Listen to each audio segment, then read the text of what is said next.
بسم اللہ الرحمن الرحیم۔ السلام علیکم، میں سید عمران شفقت آپ کی خدمت میں حاضر ہوں۔ کل اگر آپ نے بہت سے تو نہیں لیکن بیشتر جو پروگرام اگر ٹی وی چینلز پہ دیکھے ہوں اور بہت سے کالم اگر آپ نے کل کے اخباروں میں پڑھے ہوں تو آپ کو ایک بات اس میں سے سمیل ہوگی، آپ کو یہ بات سمجھ آئے گی کہ پاکستان کے بہت سے سیاسی تجزیہ نگار پی ڈی ایم سے یا اس کی کارکردگی سے مایوس ہیں اور ان کو لگ رہا ہے کہ شاید ان کے درمیان اندرونی اختلافات بھی ہیں اور شاید وہ اپنا مطلوبہ ہدف جو ہے وہ حاصل نہیں کر پائی، یا کم از کم جو انہوں نے اعلان کیے تھے اس پر وہ پورا نہیں اتر سکے، یا وہ جو ٹارگٹ انہوں نے سیٹ کیے تھے وہ اچیو نہیں کر سکے۔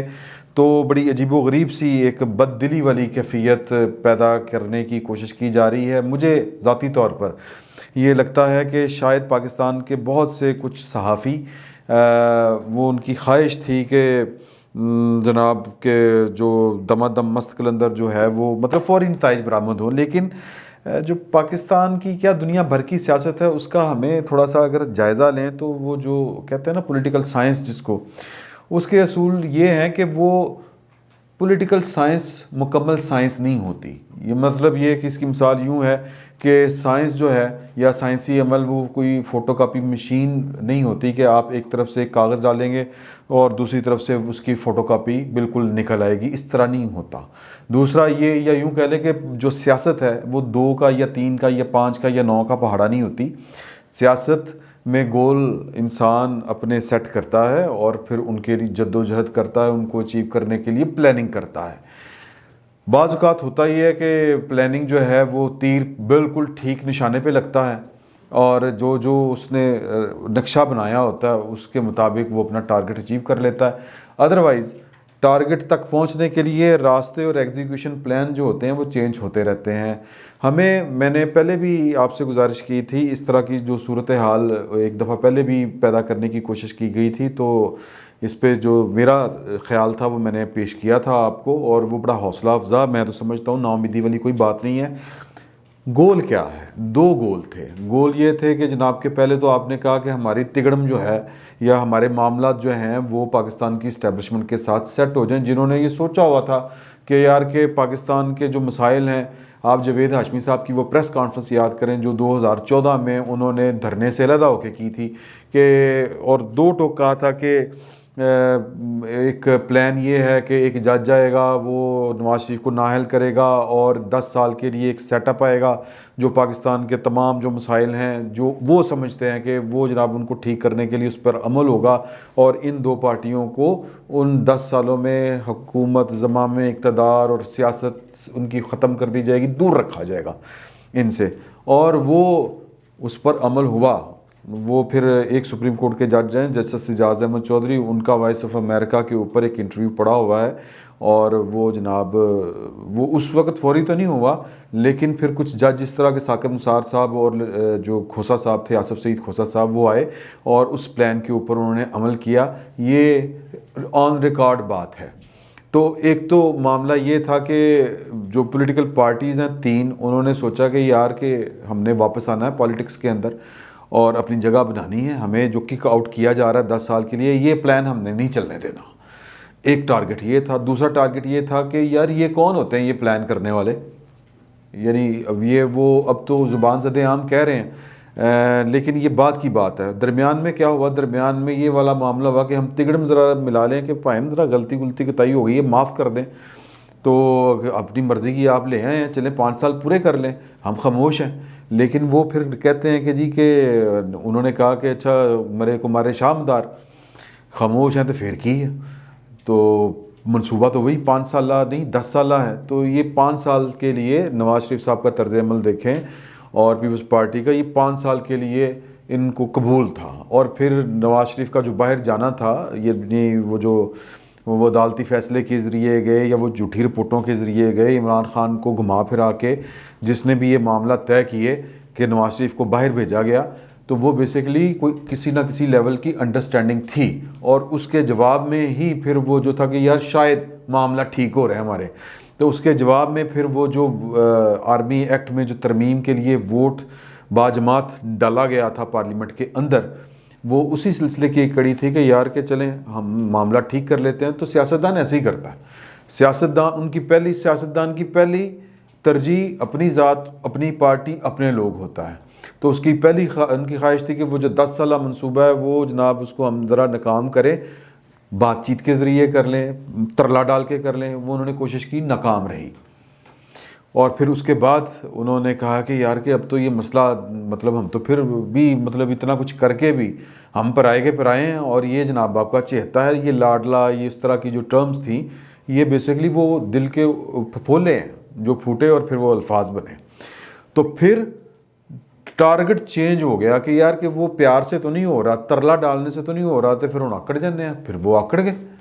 آکڑنے سے یہ ہوا کہ پاکستان کی جو مقتدرہ ہے انہوں نے کہا کہ یار نہیں کام خراب ہے، گل کر لینے ہیں. تو پھر وہ بات کرنے کی طرف چل پڑے. تو ٹارگٹ تو اچیو ہو گیا نا پہلا. دوسرا ٹارگٹ کیا تھا کہ جی کہ ہم نے یہ سلسلہ جو ایک کہ ہم آگے پہلا، اور دوسرا کہ یہ سلسلہ ہم نے ختم کرنا ہے کہ جناب کے فیصلے کوئی کرے، ووٹ کوئی لے، اور حکومت اور اقتدار اور اختیار کسی اور کے پاس معافی چاہتا ہوں. تو یہ پالیٹکس میں اصل چیز ہوتی ہے کہ اپنا ٹارگٹ سیٹ کرنا اور اس کو اچیو کرنا.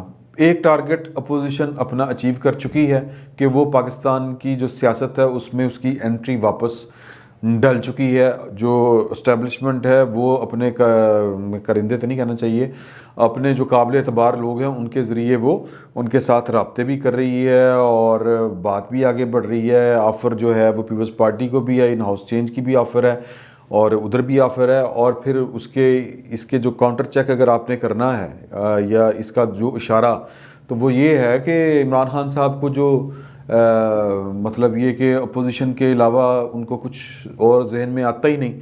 مثال کے طور پہ میں نے کل بھی آپ سے گزارش کی تھی کہ یار کہ پاکستان کے اندر اس وقت کوئٹہ کی جو صورتحال ہے اس میں وہ بندہ نہیں جا رہا، اپوزیشن کو ٹارگٹ کر کے بیٹھا ہوا ہے. ادھر کوئٹہ والے دن 2-3 دن پہلے اپنی لاشیں لے کے بیٹھے ہوئے تھے، لیکن وہ ترجمانوں کا اجلاس بلا کے وہ کہہ رہے تھے کہ جی کہ اپوزیشن کو ذرا تن کے رکھیں اور اسپیشلی ٹارگٹ کریں پیپلز پارٹی کو، کیونکہ پیپلز پارٹی کی اور اسٹیبلشمنٹ کی ڈیل ہو رہی ہے.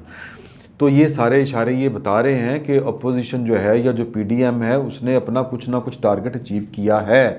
عمران خان صاحب کی بے چینی اور اسٹیبلشمنٹ کی جو غیر محسوس سرگرمیاں نظر آ رہی ہیں، یہ محمد علی درانی صاحب اور پھر وہ جو در پردہ خبریں بھی سامنے آ رہی ہیں اور کچھ میں نے آپ سے شیئر بھی کی تھیں. تو یہ تو پہلا ٹارگٹ اچیو ہے، دوسرے ٹارگٹ کے لیے وہ کام کر رہے ہیں. اور وہ دوسرا ٹارگٹ جو ہے وہ پورا نہ بھی ہو، مجھے سیاست ہے، ہو سکتا ہے کہ وہ معینہ مدت میں وہ حاصل نہ ہو. دوسرا ٹارگٹ کیا ہے؟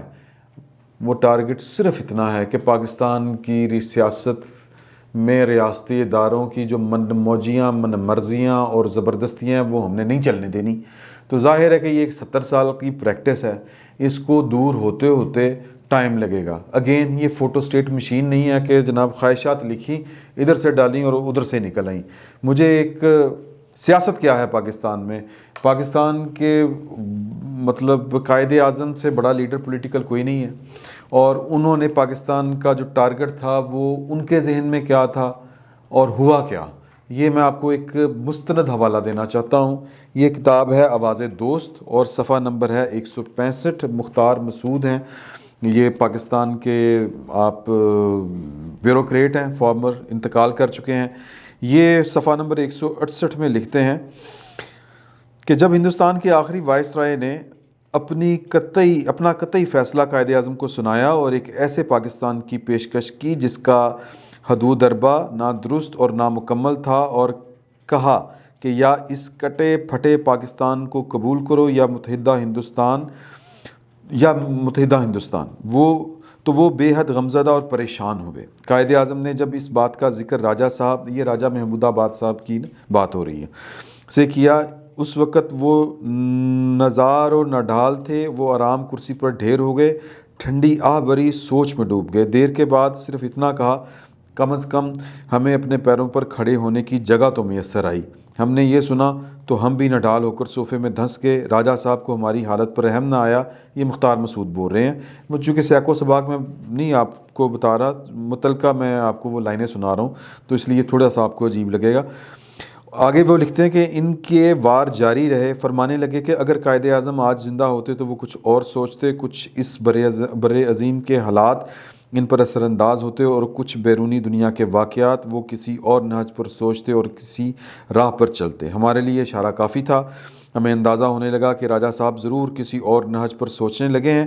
ہمیں یہ بھی اندازہ تھا کہ پچھلے 20 برس تک محض بیٹھے رہنے کی وجہ سے راجہ صاحب میں اب کسی نئی راہ پر چلنے کی سکت باقی نہیں رہی۔ جنوری 1947 میں، اب یہ بڑی اہم جگہ ہے کہ جنوری 1947 میں راجہ صاحب نے دل لگی میں قائد اعظم سے یہ پوچھا کہ اگر پاکستان نہ بن سکا تو پھر کیا ہوگا؟ قائد اعظم نے بقول راجہ صاحب جواب دیا کہ آسمان تو گرنے سے رہا۔ راجہ صاحب نے کہا میں مذاق نہیں کر رہا۔ قائد اعظم نے فرمایا میں بھی مذاق نہیں کر رہا۔ جانتے ہو انگریزی میں 2 حرف ہیں، ایم اور ایل، ان سے لفظ مسلم لیگ بھی بنتا ہے اور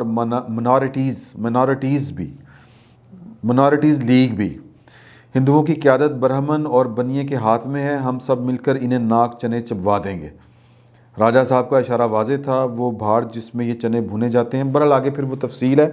مطلب یہ کہ قائد اعظم نے بھی جس طرح کا پاکستان پلان کیا تھا، قائد اعظم کو اس طرح کا پاکستان نہیں ملا، اور ایک وقت وہ بھی تھا کہ جب قائد اعظم سوچ رہے تھے جنوری 1947 میں کہ ہو سکتا ہے کہ پاکستان معرض وجود میں نہ آ سکے۔ تو سیاست ہے، سیاست میں آپ سوچتے کچھ ہیں، ہوتا کچھ ہے، آپ کلیم کچھ کرتے ہیں، ملتا کچھ ہے۔ لیکن فی الوقت اگر پی ڈی ایم کی سیاست کا ہم جائزہ لیں تو فی الحال پی ڈی ایم جو ہے وہ کامیاب ہوتی نظر آ رہی ہے، مایوسی والی کوئی بات نہیں۔ اور انشاءاللہ اگر وہ کہہ رہے ہیں کہ ہم پاکستان کا 70 سالہ نظام تبدیل کریں گے تو چلیں 50% بھی کر پائے تو میں سمجھتا ہوں کہ ایک بڑا ٹارگٹ ہے جو اچیو ہوگا۔ فی الوقت اتنا ہی، بہت بہت شکریہ۔